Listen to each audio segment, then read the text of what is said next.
Hello and welcome to Richmond Rising. I am your host, Josh Imhoff. This is the program to inform you about what's going on here in the City of Richmond.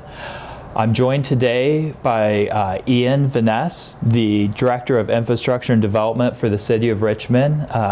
Thank you for joining us today, Ian. Welcome to the program. Hey, my pleasure. I'm happy to be here. Cool. So you are the Director of Infrastructure and Development. That seems like it's a pretty big department here in the City of Richmond. What all does that entail? Yeah, so infrastructure and development, we have a couple different sub-departments under that heading. So we have permits and inspections, we have planning and zoning, and we also have the Public Works and Engineering. So Public Works and Engineering, they oversee all of our right-of-ways, all the projects going on in the local city-owned streets and roads. Under Public Works and Engineering, we also have our rural transit system, which is Roseview Transit, and we also have our regional airport.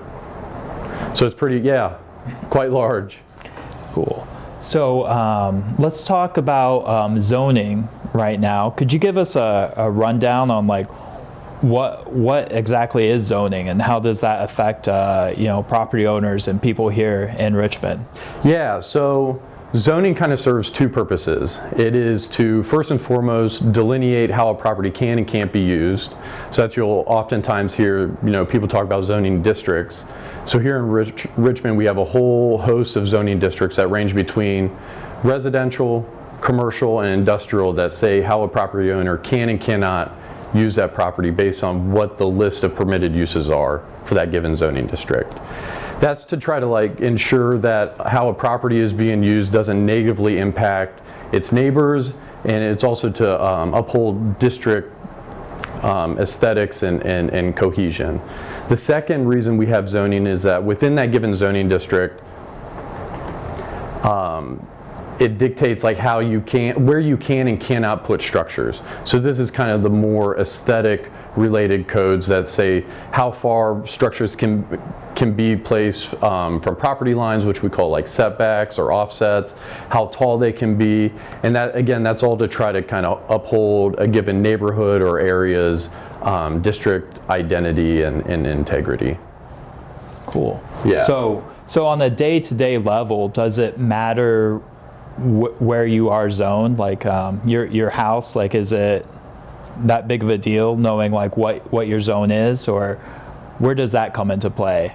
Yeah, I think it's good practice, especially for property owners, to always know what their zone, and you can do that through going to the City of Richmond's website. Going to our city's maps page, we have a Richmond zoning map link where you can type in your address, see what your zone, and it will give you those basic, we call them development standards, but those are the codes that are specific to where structures can and can't be placed and how tall they can be and whatnot. I think it's a general good practice. If you're just kind of your average property owner who is using it for residential purposes, where you live, where your family lives, you're most likely going to be zoned one of our 4 residential zoning districts, but it's still good practice to know exactly what you are. I think it's really important if you are in kind of a transitional area where maybe you're residential, but you also have businesses around you and you're just unsure. There can be a lot of misinformation about how you're actually zoned, and that could greatly impact how somebody's seeing what they can and can't do in the future for their plans with the property. That makes sense. And if you can't find the website, you can always call our office and we can get that information to you as well. And it's also on Beacon Schneider, which is a free public resource for everyone here in Wayne County to use. Cool. So that you're talking about what you can and cannot use your property for. Would that come into play if you had a house and you wanted to transform that into a business and run a business from your house? Would you need to get it rezoned? Absolutely. So that's kind of a quintessential, scenario that's a good way to explain why zoning is important. So if you live in one of Richmond's many neighborhoods and you want to start doing either convert it to some type of home business or a full-on business, that could, depending on what the use is, negatively impact your neighbors. It could draw more patrons to property, which could increase traffic, which could put strains on parking. So those are some of the things we think about, and that's kind of the intent and purpose of having these permitted uses. If you wanted to, going on your example, if you want to like take your residence and turn it into a business, there's two different avenues you can go through that, I like to call our planning and zoning processes. You could get what's called a variance of use through our Board of Zoning Appeals, where, you keep the underlying base zoning district the same. Say, for example, it's R2, medium density single family residential. You're not permitted to use it as a coffee shop. You want to use it as a coffee shop. If you got a variance of use, you keep that base R2 zoning district the same, but only for your property, you're allowed to use it as a coffee shop if approved. And there's some criteria that you have to satisfy and gain approval from the board to be able to do that. The other avenue is you could have it rezoned, which the technical term is to have a zoning map amendment. That goes through Common Council via an ordinance and is referred to Plan Commission. They hold a public hearing, and ultimately they provide council with a formal recommendation of what they think they should and shouldn't do, but it ultimately is up to Common Council to decide whether or not to approve or deny those. That, unlike a variance, that changes the underlying zoning district. So if you wanted to do, this example of you're zoned R2, but you want to do a coffee shop, say you were going to petition to rezone it to neighborhood commercial district, if approved, then that zoning district for that property changes, and all those permitted uses are now fair game to be had on that property. So and there's different nuances of when it makes more sense to do one or the other. That's why it's a requirement per our zoning code, which is we call the Unified Development Ordinance, that you sit down with myself, our other planning staff, to discuss your project so that we can, advise of which path we think makes most sense for your given situation. But ultimately the public is allowed to pursue these planning and zoning processes as they see fit too. Cool. But they should always meet with us so we can try to help them out. Yeah. Wow. So the zoning is, basically a map showing permitted uses, what we can use different properties for within the City of Richmond, but any property owner can ask to have their property changed through either of those processes. Yeah, you can petition it. Yeah. And then who ultimately gets to decide? To specifically change the zoning? To change the zone. To do a zoning map amendment to what we call, to rezone it? They have to petition Common Council then? It ultimately is Common Council's decision. Yeah. So they would submit an application with us, a zoning map amendment application. They would answer what we call finding the facts, which are, evaluation criteria that are passed down through state Indiana code. These are the 5 different criteria we look at to see whether or not we as in staff, whether or not we recommend to Plan Commission and Common Council to approve or deny. We advertise in local papers, that there's going to be a public hearing on a given date for Plan Commission. We notify adjacent property owners that this neighboring property is under petition. We go ahead and put a sign in the yard to notify everyone, and then we hold a public hearing with Plan Commission. And the whole idea with that is, somebody's asking to, whether it's to change the rules or the codes via, a zoning map amendment with Plan Commission, or if they're asking for essentially a formal exception to vary from the code with a variance, we want to make sure that that's all done in a transparent, open forum that the public has a chance to weigh in, so that whichever body, whether it's the Board of Zoning Appeals making a final determination, Plan Commission making a recommendation, or Common Council making a final determination, that the public's voice is heard so that they can make an informed decision.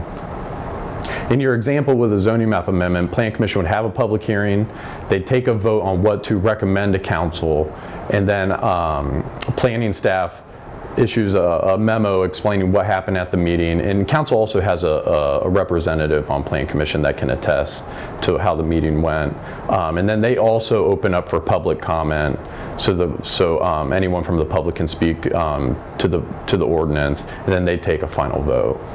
Yeah. A little convoluted, but that's what planning staff is here for, is to help everyone navigate these these processes that most people are busy with their families and work and their day-to-day lives. It's not their job to know them. That's our job, so we can help people with that. Cool. and they can just contact your office, give you a call, and you'll walk them through the process, get them the paperwork. And Correct. Let them know everything I just said. Let them know what to expect. Your neighbors will be notified. We'll put a sign in your yard, and then any additional questions they have, we can about the process, or how to address these questions in their application. All that's what we're here to assist with in this capacity. Cool, great, Yeah. thank you. And then you had mentioned the UDO. Could you describe that, or what exactly is that? Yeah, so it stands for Unified Development Ordinance. In a zoning code, you have two components. In like a traditional zoning code, you have the text, which we call the zoning code, right?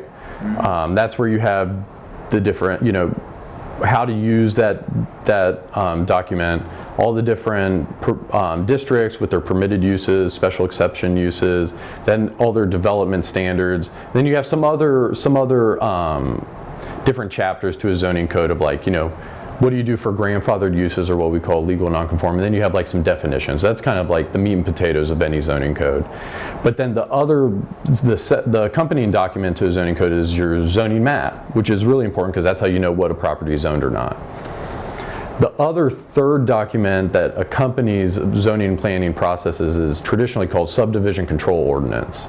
And that's when you want to, someone petitions to subdivide land to create a subdivision or a neighborhood. That outlines that whole process.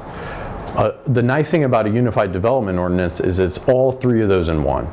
So, for example, Article 6 and 7 of our UDO is exactly a subdivision control ordinance.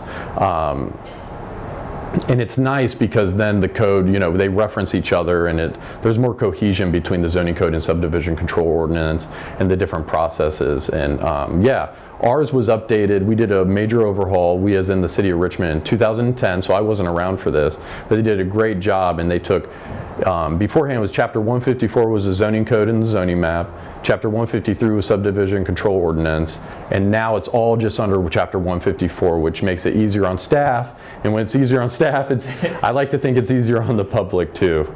Yeah. Well, sure. Well, thank you. That's it's a bit much, but it's important to have, I guess, a broad idea of how these things work. Yeah. Great. Well, thank you. We're going to take a little break here, and then when we come back, Ian, I'm going to ask you some questions about the permitting process, because your department also oversees permits for the City of Richmond. We do, yeah. I look forward to speaking with you more. Great. Thank you.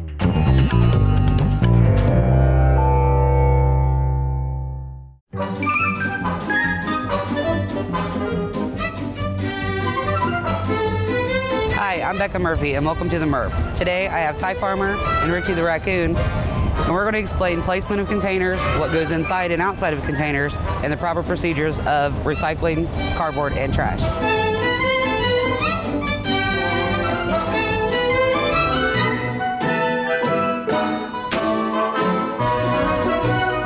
The proper way to put your trash inside the container is to make sure it is bagged and tied, not on top of the container or around the container.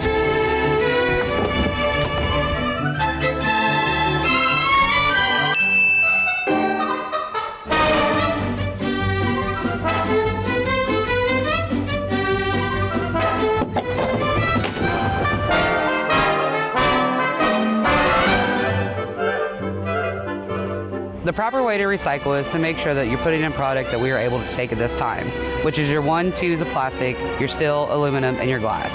Your newsprint and your chipboard, which have to be bound and placed on top of your Richie container.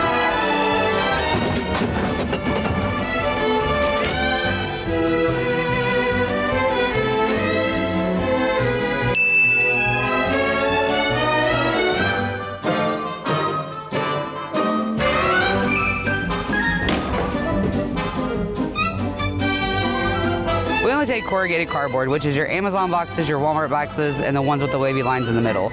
Not your chipboard, which is your cereal boxes, your pop boxes, your macaroni and cheese boxes, etc.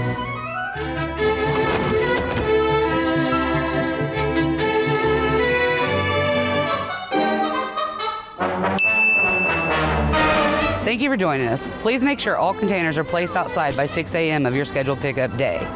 Also, please keep containers spaced 3 feet apart and away from obstructions. Thank you.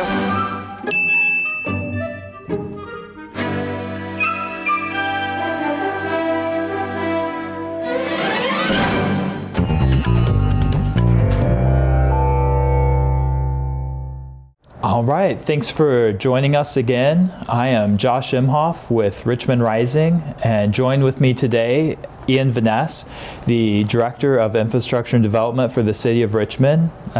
Thanks for staying through that break, Ian. Yeah, my pleasure. So, as the Director of Infrastructure and Development, you also cover permitting for the city. Correct. Permitting, could be a little arcane or obscure for people. Sure, Could you talk a little bit about what that process is in relation to a homeowner? Sure. So my office covers both zoning permits and building permits. And I'll give like two general rule of thumbs for how a homeowner can determine whether or not they need to get in contact with my office to see if they need additional permits. For zoning, if you are changing the use of the property, so like we discussed earlier, how it's being used, if you're changing the use, or if you are increasing an existing structure's square footage, like total area, or adding a new structure, or changing an existing structure's height, you need to have a zoning permit.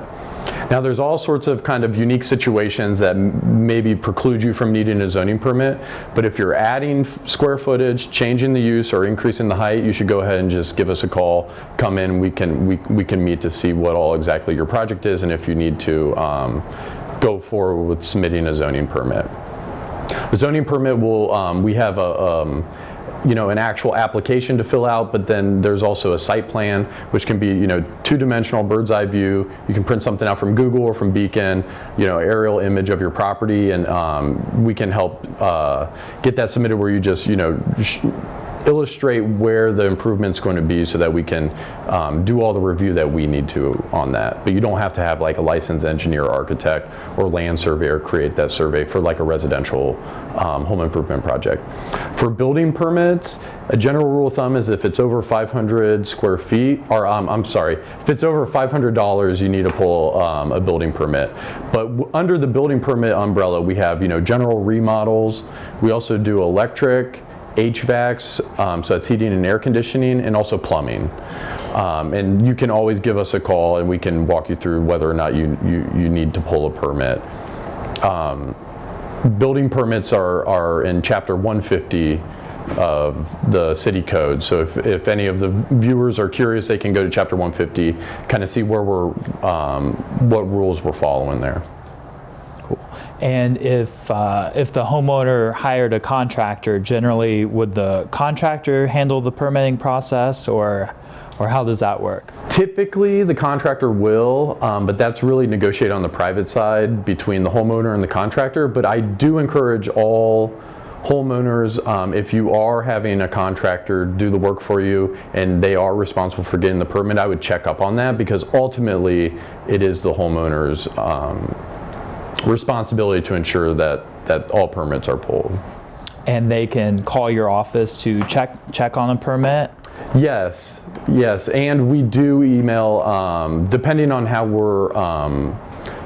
which mode of communication we're in with the contractor. They'll have either a digital or hard copy of those permits, so they can ask to see it from the contractor. But they can always, when in doubt, people can always give us a call and we can straighten it out. Great. And what exactly is the purpose of these permits? On the zoning end, we are trying to make sure that any improvements don't undermine the zoning code, and the purpose of the zoning code is to ensure that the City of Richmond grows in a responsible and orderly fashion.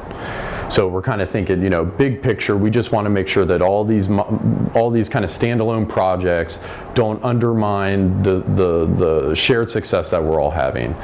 On the building side, it's specifically to make sure that the work that's being done as it's constructed is done that upholds life and safety.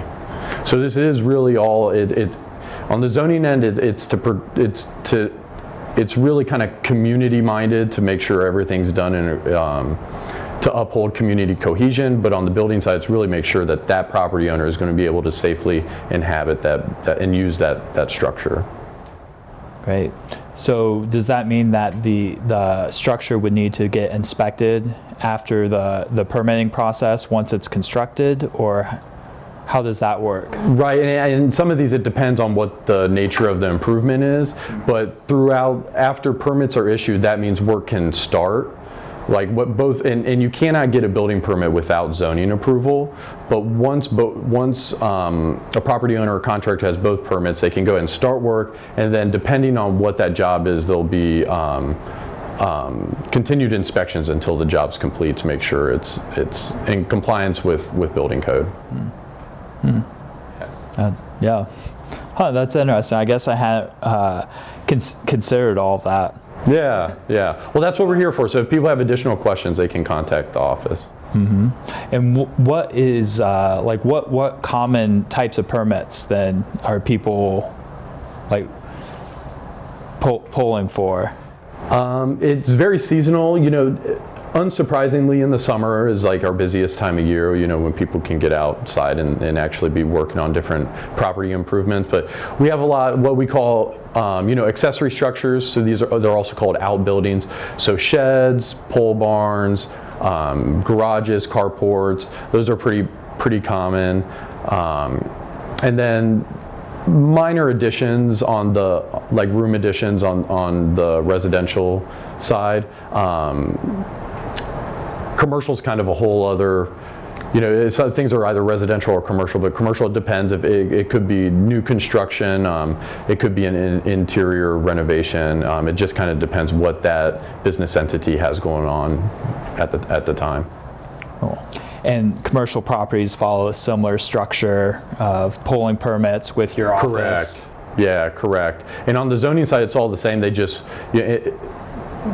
typically they're in a commercial or industrial zoning district, so they're subject to different sets of standards. And that's the same on the building side. But the process is all the same, yeah. For new construction, and this is getting in the weeds a little bit, for new construction, whether it's residential or commercial or industrial, they'll also need to go to Richmond Sanitary District to pull stormwater permits. Yeah, because anytime you're disturbing ground and that alters the way that water naturally flows, that's what Richmond Sanitary District monitors and regulates. Yeah, but again, if there's any questions, people can get with my office or the Sanitary District to go over that. Great. Is there anything else you'd like to share about infrastructure and development here in the City of Richmond? You asked what projects. A frequently asked question is, do I need a permit for a fence? And the answer is no, but the tricky thing is fences are still subject to both building and zoning code. And specifically with zoning code, if you're in a residential district, you're going to want to check your zoning district to see what the maximum fence height regulation is, because we run into that issue quite a bit, yeah. And then if they want to increase the size of their fence, that's when they would come to your department and you guys would walk them through the process of asking for an exemption? Correct. So if somebody came in, they were permitted to only have 6 feet in the rear yard and say they wanted, 8 feet, that's when we could just discuss that variance process to see if it makes sense and if that's something they want to pursue. Yeah, you're getting the hang of it. Great. Well, thank you for joining us today, Ian. Yeah, it's been my pleasure. And again, if anybody at home has this, conjures up any questions they have, please feel free to contact Infrastructure and Development, Permits, Inspections, Planning and Zoning. We're happy to help. That's what we're here for. I'm Josh Imhoff, and this has been Richmond Rising. Thank you for watching.